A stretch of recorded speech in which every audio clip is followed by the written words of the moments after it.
Break ചവിട്ടുമ്പോൾ sponge പോലെ തോന്നുകയോ അല്ലെങ്കിൽ break ഒട്ടും പ്രവർത്തിക്കാതിരിക്കുകയോ ചെയ്യുന്നത് ഇതിന്റെ ലക്ഷണമാണ്. ബ്രേക്ക് ഫേഡിംഗ് ഒഴിവാക്കാൻ ശ്രദ്ധിക്കേണ്ട കാര്യങ്ങൾ എന്തൊക്കെയാണെന്ന് നോക്കാം. എൻജിൻ ബ്രേക്കിംഗ് ഉപയോഗിക്കുന്നത് നല്ല ഡ്രൈവിംഗ് രീതിയാണ്. ചുരമിറങ്ങുമ്പോൾ ബ്രേക്കിനെ മാത്രം ആശ്രയിക്കാതെ എൻജിൻ ബ്രേക്കിംഗ് രീതി ശീലിക്കുക.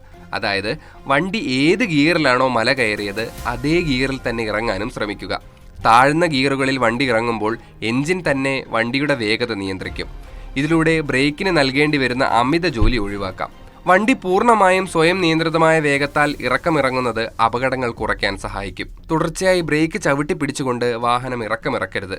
പകരം വേഗത കുറയ്ക്കാൻ ആവശ്യമുള്ളപ്പോൾ മാത്രം ബ്രേക്ക് ഉപയോഗിക്കുക. വേഗത കുറഞ്ഞാൽ ഉടൻ ബ്രേക്ക് റിലീസ് ചെയ്യുക. ഇത് ബ്രേക്ക് പാഡുകൾക്ക് തണുക്കാനുള്ള സമയം നൽകുകയും എഫിഷ്യൻ്റായ ബ്രേക്കിംഗ് നൽകുകയും ചെയ്യുന്നു. ഒരു കാരണവശാലും ന്യൂട്രലിൽ വണ്ടി ഓടിക്കരുത്. ഇന്ധനം ലാഭിക്കാനായി പലരും ചുരമിറങ്ങുമ്പോൾ വണ്ടി ന്യൂട്രലിൽ ആക്കാറുണ്ട്. ഇത് അതീവ അപകടകരമാണ്.